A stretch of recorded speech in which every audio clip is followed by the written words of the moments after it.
por el próximo bello rostro que lo atraía. Sita se preguntó si se sentirían desdichadas y humilladas. Más que eso, estaba segura de que cualquier mujer que hubiera perdido al rey después de haber tenido una relación íntima con él, sentiría como si el sol se hubiera eclipsado y estuviera envuelta en la más absoluta oscuridad.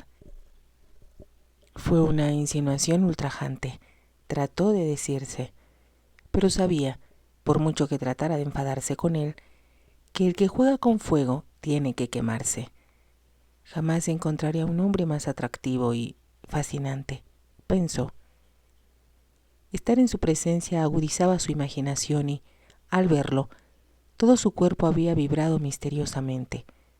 Se preguntó si las otras mujeres habrían experimentado la misma sensación, a sabiendas de que las horas que pasaban con él serían efímeras y que solo podían retenerlo mientras se las encontrara hermosas y deseables. Sabía que ellas se entregaban a él, aunque no estaba muy segura de lo que eso significaba, y se preguntó qué hubiera sentido si el rey la hubiera besado en los labios en vez de besar su mano. Cuando él besó la palma de la mano, ella se había sentido como si la hiriera un rayo de luz, mitad placer, mitad dolor, recorriendo todo su cuerpo. Tal vez a eso se refería la gente cuando hablaba del éxtasis del amor. De pronto, Sita se puso rígida. Le pareció que la palabra amor estaba escrita en su mente con letras de fuego. ¿Sería posible que lo que sentía fuera amor? Y, en ese caso, ¿qué clase de amor? Aunque el rey le había propuesto que lo acompañara a su castillo y deseaba hacerla suya, no le había dicho que la amaba. Amor. Aquella palabra estaba siempre presente en sus sueños y, sin embargo, por algún motivo, no había sido mencionada cuando estuvo con el rey. Deseaba verlo, estar con él. Era tan emocionante escucharlo, pero como se trataba de un rey, no había pensado en él como hombre, un hombre a quien pudiera amar y lograr que él también la amara. Durante el tiempo que estuvieron juntos, había disfrutado de la aventura de hacerle creer que ella era una camarera de la posada Golden Cross, y se había empeñado en despertar su curiosidad y jugueteado con sus preguntas, con la habilidad de un espadachín que ha encontrado a alguien digno de cruzar su acero con él. Pero ahora, lo que había sido una fantasía, un sueño, se había vuelto un asunto muy serio. El rey le había pedido que fuera con él a su país, al castillo del que había oído hablar, porque formaba parte de la historia de Aldros y de la de Baldstein. Era probable que ni siquiera su padre lo hubiera visitado. Un castillo entre las nubes. Repitió las palabras y pensó que sería muy emocionante conocerlo y estar a solas con el rey, como había estado esa mañana, sentados bajo la enramada, conversando como nunca lo había podido hacer en el palacio. Pero todo ha terminado, se dijo, y sería una grave equivocación que volviéramos a vernos mañana. Al recordar que él le había arrancado una promesa, volvió a sentir sus labios en la palma de la mano. Se miró la mano que él había besado, como esperando ver la huella de los labios del rey sobre la piel. El recuerdo de esa boca ardiente evocó el estremecimiento que había recorrido entonces todo su cuerpo. Estaré enamorada. ¿Es esto el amor? ¿Y qué es el amor? Las preguntas se sucedían unas a otras, y como no pudo permanecer en la cama, se levantó y fue hacia la ventana para contemplar las montañas.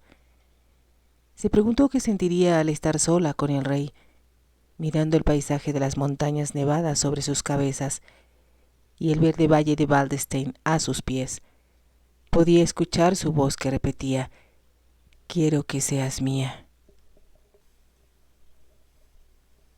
El día transcurrió lento, interminable, desde el momento en que la doncella fue a despertarla, hasta la hora en que el rey debía entrevistarse con el primer ministro y los miembros del gabinete, a fin de discutir los asuntos nacionales. Estaba segura de que sus padres ya debían haber comprendido que el rey no tenía intenciones de proponerle matrimonio a Sophie, y que ella también lo sabía. Como si al pensar en su hermana hubiera evocado un conjuro, Sophie entró en la habitación. Llevaba puesto uno de los vestidos nuevos confeccionados especialmente para la visita del rey, y tenía arreglado el cabello de la forma en que Sita había sugerido, lo cual le había costado una reprimenda. Pero la expresión del rostro de Sophie no iba de acuerdo con su vestido, ni con su nuevo peinado. Era una expresión insulsa, desilusionada y resentida. «Cuéntame lo que está sucediendo, Sophie», dijo Sita, cuando su hermana atravesó la habitación para sentarse en un sillón frente a ella. «Papá llevará al rey a una cena, y me han dejado con mamá». «No creo que te pierdas de nada», replicó Sita. «A ti no te gusta la política, Sophie, y eso es de lo que hablarán». Sophie no parecía estarla escuchando y, después de un momento, dijo apresuradamente: «El rey no ha hablado con papá y no me ha ofrecido matrimonio. Lo siento. ¿Estás muy contrariada?» «No mucho. Mamá está muy enfadada y dice que él no tenía derecho de hacernos concebir falsas esperanzas. Pero a mí me pareció aburrido y dominante. Cuando me hablaba, parecía estar pensando en otra cosa». Miró a su hermana y añadió: «Ahora le pediré a mamá que invite al príncipe de Baden-Baden, y estoy segura de que él querrá cortejarme, que es lo que me gustaría en realidad. Entonces espero que se case contigo y que sean muy felices», dijo Sita con sinceridad. «No creo que nadie pueda ser feliz con el rey», comentó Sophie. «Mamá dice que es un egoísta y que tiene muy mala reputación, y a mí no me gustaría estar casada con un hombre así». «Estoy de acuerdo contigo en que haría infeliz a cualquier mujer», agregó Sita con voz baja. «Tengo que regresar al lado de mamá. Vamos a cenar juntas», dijo Sophie poniéndose de pie. «Es mejor que tú te quedes aquí arriba, para evitar que el rey salga inesperadamente y te vea. No es probable, pero, de todas maneras, estoy contenta aquí, leyendo mi libro». Dijo estas palabras con ligereza, pensando que su hermana sonreiría al escucharlas. Pero Sophie simplemente salió del aposento cerrando la puerta tras ella. «Así que el rey se ha escapado de la trampa del matrimonio», murmuró Sita para sí. Por primera vez cruzó por su mente la idea de que, si el rey no deseaba casarse con Sophie, tal vez quisiera hacerlo con ella. Entonces recordó lo que él había mencionado sobre los inconvenientes de desposarse con una novia húngara, y aunque él deseara tenerla consigo en su castillo en las montañas, había decidido que el temperamento húngaro, impetuoso, impulsivo y emotivo, como él lo había descrito, no era apropiado para una reina. «Supongo que esos adjetivos se aplican a mi persona», pensó Sita con tristeza. Jamás había podido ser tranquila, prosaica, fría y controlada como su madre. La verdad es, continuó diciéndose, que no tengo ambiciones de ser una reina. Si yo amara a un rey, compartiría su vida como si fuéramos personas comunes y corrientes, y no como soberanos de un país, permanentemente a disposición de sus súbditos. Sita recordó que a su padre le agradaba irse solo por los montes y liberarse por un tiempo de las obligaciones de la monarquía, y eso era lo que hacía el rey, aunque de un modo diferente, cuando viajaba a París. Una vez que Sophie se casara con el príncipe, tal vez ella podría encontrar a un duque o a un príncipe de escasa importancia que, como ella, desdeñara la pompa de la corte. Sin embargo, tuvo la desagradable sensación de que ningún hombre podría excitarla como lo había hecho el rey. Era tan majestuoso, montaba tan gallardamente, y las vibraciones que existían entre ellos los unían hasta el punto de que podían adivinarse mutuamente el pensamiento. «No estoy enamorada, no lo estoy, no», deseó gritar, pero sabía que solo se engañaba a sí misma y que, cuando se separó del rey para dirigirse al palacio, le había entregado el corazón. Sita terminó de comer sola su cena, atendida por un lacayo que no podía reprimir los bostezos después de haberse desvelado con motivo del baile de la noche anterior. Cuando trajo el café y asentó la bandeja de plata junto a ella, le comunicó: «Tengo una carta de Su Alteza Real que lamento no haberle entregado antes». Sita miró sorprendida la carta y reconoció la letra de su padre, y abriéndola rápidamente leyó: «Deseaba subir a verte, querida, antes de marcharme a la cena, pero me demoraron y ha sido imposible. He decidido salir a nuestra excursión mañana por la mañana, apenas se marche el rey. Si nos quedamos más tiempo, existe la posibilidad de que nos detengan en el último instante, lo cual me desagradaría mucho. Por consiguiente, te sugiero que me esperes en la posada Golden Cross, a donde deberás dirigirte acompañada de un lacayo. El rey partirá directamente hacia Baldestein, y cuando me haya cambiado de ropa, podremos empezar nuestra aventura. Le dejaré una nota a tu madre y sugiero que hagas lo mismo. Que Dios te bendiga, querida niña, tu amante padre». Sita miró con fijeza lo que había escrito su padre y trató de leer entre líneas. Era evidente que su madre se disgustaría si le informaba que pensaba llevarse a Sita en una de sus excursiones y, por otra parte, si ella no se daba cuenta de lo que estaba sucediendo hasta que no fuera demasiado tarde, no podría evitar su partida. Era una idea muy ingeniosa de parte de su padre, y Sita pensó que esa era la forma en que ella lo hubiera planeado. Él acompañaría al rey hasta la posada Golden Cross. Su ayuda de cámara tendría preparado el traje nacional que usaba en sus expediciones y, tan pronto como se hubiera cambiado, podrían emprender su viaje sin que nadie tuviera idea de lo que estaba ocurriendo. «Papá es un intrigante tan bueno como yo», pensó Sita. Deseó poder contarle cómo había confundido e intrigado al rey, presentándose ante él primero como una camarera y después sola, con Pegaso. Y como él, sin imaginar que ella era de sangre real, le había sugerido llevarla consigo a su castillo. Era una historia fascinante, pero sabía que su padre se enfadaría y lo ofendería que hubiera confundido a su hija con la clase de mujeres que aceptaría ese tipo de ofrecimiento. Desgraciadamente, tendré que ocultárselo a papá, pero sé que, en cierto modo, le divertiría saber lo astuta que he sido, pensó Sita. Tenía muchas cosas que hacer antes de irse a la cama, y salió del salón de clases para prepararse.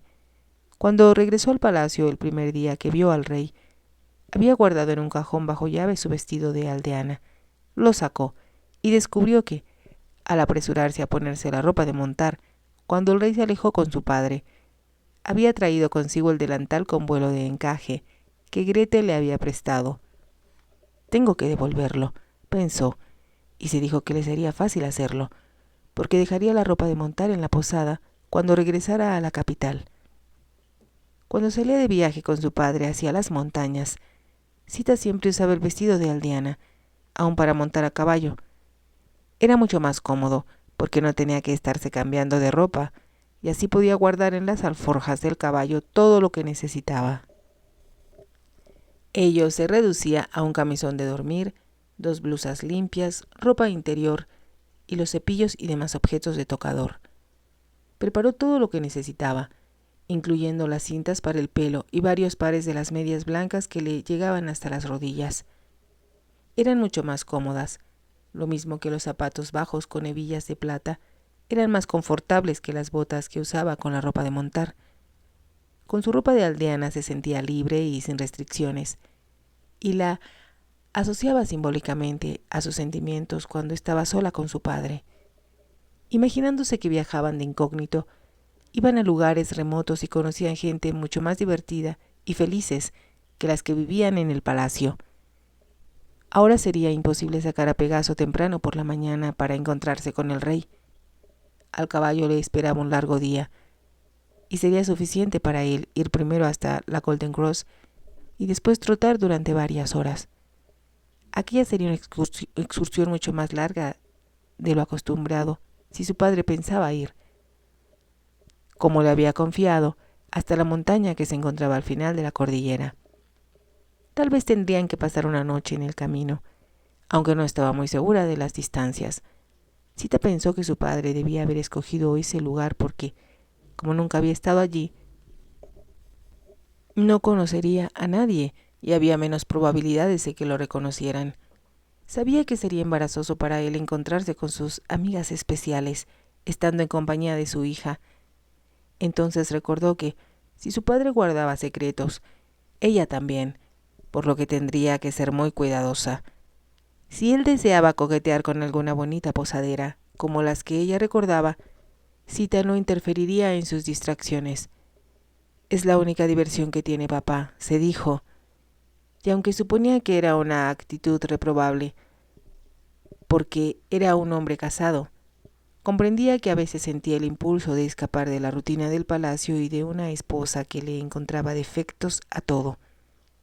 Me gustaría casarme con un plebeyo, dijo con voz alta, un labriego alegre que cantara y riera mientras pasaba la vida.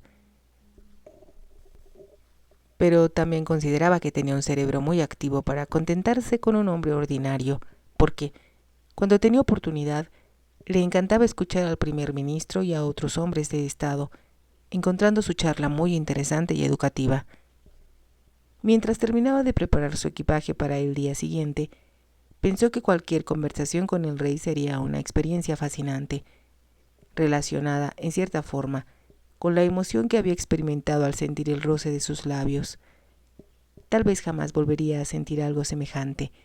¿Sería el amor? No pudo encontrar respuesta a esta pregunta, pero la duda persistía. Sintiéndose atemorizada, deseó escapar y no pensar más en ello.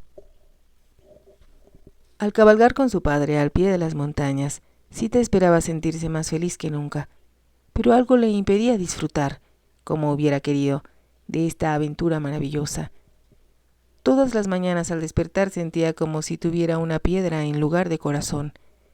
Aunque bromeaban y reían juntos, y la entusiasmaba subir por las montañas, algo le faltaba. De noche, sola en la habitación de la posada donde pernoctaban, por mucho que tratara de evitarlo, sus pensamientos volvían al rey. Se preguntaba si no había sido innecesariamente cruel al no encontrarse con él a las 5 de la mañana, como él le había pedido. La habría esperado, confiando en que vendría. Luego se decía que, seguramente, no la había esperado y tampoco le hubiera importado. ¿Por qué tendría que preocuparse él por una mujer cuando tenía decenas de toda clase, formas y tamaños, suspirando por sus caricias, deseando estar en sus brazos? Solo se había interesado en ella porque lo desconcertaba y había fallado al tratar de encontrar una explicación a su aspecto y a su inteligencia. Sin duda, se habría sentido irritado porque estaba acostumbrado a conquistar, sin esforzarse mucho, a cualquier mujer, y raras veces se equivocaba o quedaba frustrado. Creo que conmigo recibió un chasco, y eso le servirá de lección, pensó Sita. Pero al mismo tiempo comprendía que en este duelo desigual, ella era la que había salido lastimada. Tenía suficiente inteligencia para razonar que, como había conocido muy pocos hombres atractivos, el rey le había parecido más avasallador y fascinante de lo que era en realidad. Si hubiera estado en París, al igual que él, o siquiera en Inglaterra, hubiese conocido decenas de hombres tan atractivos como el rey, o al menos no sentiría que él era tan excepcional que no podía olvidarlo. Se le hacía imposible y, aunque durante el día se esforzaba por concentrarse en su padre, se daba cuenta de que la presencia fantasmal del rey se interponía entre ellos. Sin embargo, disfrutaba la deliciosa sensación de cabalgar sin restricciones y de saber que cuando llegara la noche no tendría que enfrentarse a su madre, preguntándose si estaría de mal humor o se portaría muy exigente. De cualquier manera, sus planes habían sufrido alteraciones. El rey había retrasado su partida del palacio, y mientras esperaba que los carruajes llegaran a la posada, Sita no pudo evitar preguntarse si se habrían demorado porque él se había quedado más de lo preciso esperando por ella. Pero desechó la idea diciéndose que quería darse más importancia de la que realmente tenía. Sin duda, lo había irritado que ella no hubiera obedecido sus órdenes, pero lo que más le disgustaría era que ahora nunca podría conocer el secreto de una oscura camarera, pero se obligaba a repetir firmemente: tan pronto como él parta de Aldros, nunca más volverá a pensar en mí. Al mismo tiempo, como existía la posibilidad de que el rey le escribiera o hiciera averiguaciones en la posada, tuvo que confiarse a Gretel. ¿Ha visto a su majestad otra vez?, había preguntado. Gretel, y al escuchar la respuesta exclamó: ¡qué emocionante! ¿Y qué le dijo? Fue por casualidad, replicó Sita, que nos encontramos cuando ambos salimos a cabalgar. Le ha propuesto matrimonio a la princesa Sophie. Sita negó con la cabeza. Apuesto a que fue por su culpa. Creo que la verdad es que el rey no desea casarse con nadie, respondió Sita riendo. Después de todo, ha permanecido soltero durante mucho tiempo. Es cierto, asintió Gretel. Los viajeros que pasan por aquí tienen muchas cosas que contar de las artistas y las mujeres como ella que él hospeda en su palacio. Pero yo no debería decirle esas cosas. ¿Por qué no?, preguntó Sita. Ya las había oído de todos modos. Gretel la miró sorprendida, pero añadió: ha sido muy emocionante ver al rey en persona. Pero si no va a casarse con la princesa Sophie, creo que será la última vez que venga a Aldros. ¿Por qué dices eso?, preguntó Sita desconcertada. Porque siempre está demasiado ocupado cuando sale de Waldstein. En París. ¿Y quién puede culparlo?, preguntó Gretel. En Francia saben divertir a un hombre. Nosotros, ¿qué podemos ofrecerle que no sean bailes regionales o montañas nevadas? Sita rió, pero al mismo tiempo pensaba que era verdad. Los países pequeños como Waldstein y Aldros podían resultar muy aburridos para un espíritu aventurero. Cuando el rey llegó con su padre, casi con 1 hora de retraso, ella cambió de carruaje y prosiguió hacia su país sin entrar en la posada. Al observarlo desde una ventana del piso superior, se dijo que si él no sentía siquiera la curiosidad de preguntar si ella estaría allí, su breve encuentro se borraría para siempre. Su padre había subido apresuradamente al cuarto que el rey había ocupado a su llegada. Siento llegar tarde, queridita, le había dicho. Maximilian llegó retrasado a desayunar y el primer ministro insistió en discutir con él un último asunto. Arrojó su casco emplumado sobre la cama al añadir: solo Dios sabe por qué los hombres de Estado siempre tienen algo extra que discutir, como las gentes que invariablemente le añaden una postdata a sus cartas. Sita había reído. La verdad, papá, es que no tienen la mente tan rápida como tú o como yo, y todas las cosas importantes que debieron haber dicho en primer lugar se les ocurren cuando están en la cama o en el baño. Su padre rió también, como ella esperaba, y después Sita había ido a hablar con Gretel mientras él se cambiaba. Ambos dejaron su ropa en la posada Golden Cross, y luego de tomar un vaso de vino que les ofreció el propietario, se habían puesto en camino, excitados ante la perspectiva de su excursión. Con toda seguridad no llegaremos al lugar donde planeaba pasar la noche, había comentado el gran duque, pero nos quedaremos a mitad del camino y contemplaremos el lago donde te bañaste por primera vez y aprendiste a nadar. Me encantaría, había exclamado Sita, y recuerdo que la posada era muy pintoresca. Resultó mucho más cómoda de lo que ella recordaba, y la comida era tan deliciosa que se quedaron allí durante 3 días. Subieron a las montañas, y Sita nadaba en el lago que se conservaba como hacía 10 años, respetado todavía por los turistas. Algunas veces en el invierno, los torrentes que bajaban de las montañas alteraban el paisaje que ella y su padre habían visitado y admirado, pero el pequeño lago era aún como un espejo donde se reflejaban el azul del cielo y las montañas cubiertas de pinos. Era un espectáculo tan hermoso que parecía formar parte de un cuento de hadas. Mientras nadaba, Sita se imaginó qué sentiría si el hombre que amaba estuviera nadando con ella. Después, se sentarían bajo el sol y hablarían de sus sueños y de su amor.